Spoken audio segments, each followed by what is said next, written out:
In 1860, the noted author and philosopher Samuel Butler wandered into the Canterbury backcountry searching for unoccupied land, which he did indeed find and claimed as the Mesopotamia station, the land between two rivers, Forest Creek and Rangitata rivers. It was nearly 40,400 hectares of river flats, downs and high alpine mountains.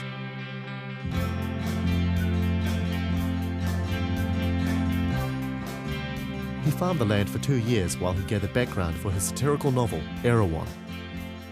He built the first homestead, a one-room sod hut, explored some of the mountain ranges and passes, some of which bear his name, and mitigated the worst of his solitude hours by playing classical music on his grand piano. In about 1863, he sold the property, doubled his capital, returned to England and continued his writing. Apart from ownership, the property changed little over the next 80 to 90 years or so, and became quite well known as one of the largest South Island high country runs of the 20th century. It epitomised an era now fading into history of merino sheep, heading dogs, pack horses, mustering huts, shearing gangs and station cooks, of harsh winters, isolation and a male-dominated community. However, the latter half of the 20th century saw rapid change as land development ushered in a more intensive farming system and later diversification away from fine merino wool production to fat lambs, cattle, deer, forestry and safari hunting.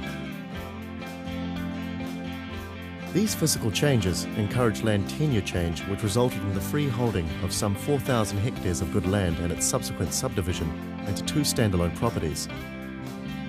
TheTui is one of the standalone properties, while the remaining 26,000 hectares, with the main homestead and school buildings, stayed as Crown pastoral lease.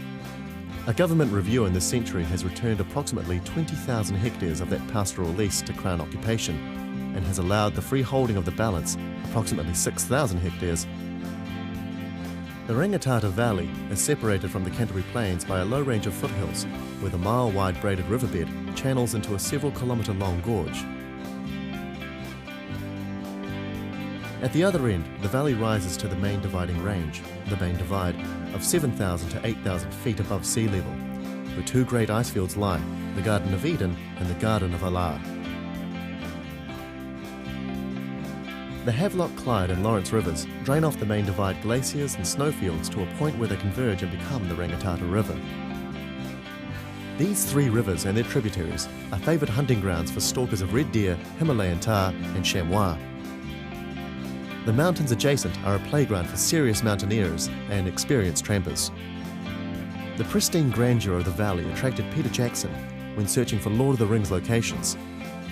He chose the site of Edoras and the backdrop for the battlements of Helm's Deep from the upper reaches of the Rangitata River.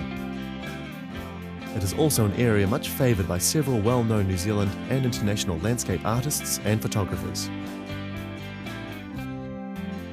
Mesopotamia and nearby Ben McLeod, Rata Peaks and Stew Point stations all operate commercial safari hunting operations on rugged land they occupy, using the wild animal resource as well as some farmed ones.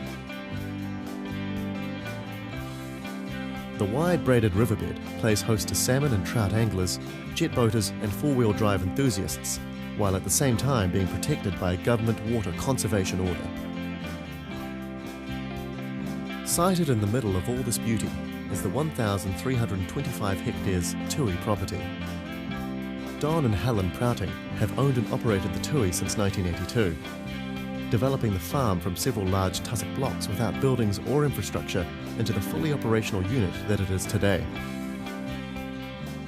Daughter Mel has been managing the property, which now farms 4,000 Perendale ewes and replacements, 500 breeding hinds and replacements, plus 100 cows and their necessary replacements.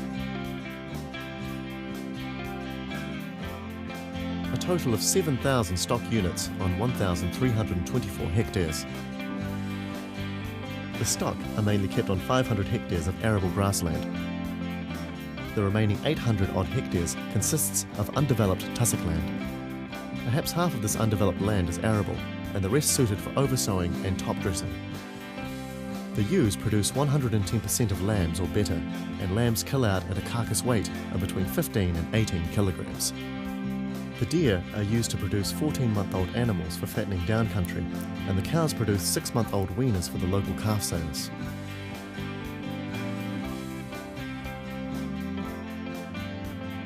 Topographically, the TUI consists of 400 hectares or more of river flats, with 4 kilometres of river frontage, over which it holds water rights to the centre line of the river. Most of the remaining 900 hectares is rolling or terraced grassland, dissected with creeks and gullies.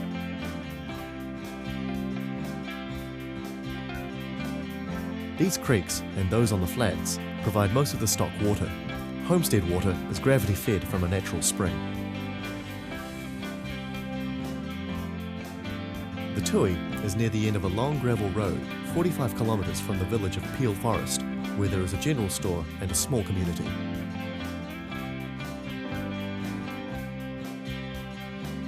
Mail and groceries are delivered 5 days a week from the Peel Forest store.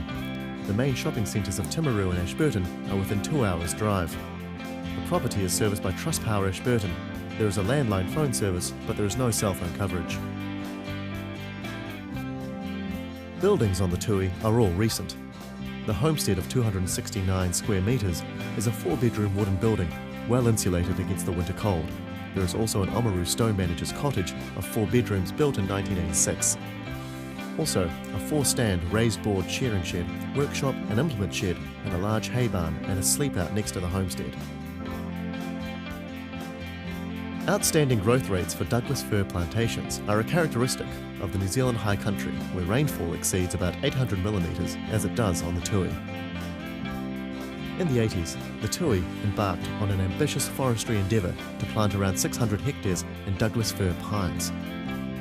However, some time after establishment, the 700 hectare forestry block was sold, reducing the TUI to its current 1,300 hectares. Climate in the valley is characterised by hot, dry nor'west winds in the summer, occasional snowfalls in the winter, and annual rainfall of between 700 and 800 millimetres. Humidity is low and winter rainfall low, characterised by many crisp, clear, sunny days. Southerly storms are mitigated by the 2,800 metre high Ben McLeod Range lying broadside to these storms. Another feature is the deep stream and tributaries that meander through the property. Some 6 kilometres with the main stream, a well-known salmon spawning area, also with a population of both brown and rainbow trout. Fly fishing is popular in this high-quality stream. It is unusual to find a freehold property such as the TUI in the New Zealand high country. Most are Crown leasehold with restrictions on stock carrying and land improvement. Quiet enjoyment away from the maddening crowd amidst some of New Zealand's most beautiful mountain scenery makes the TUI a jewel that cannot be ignored.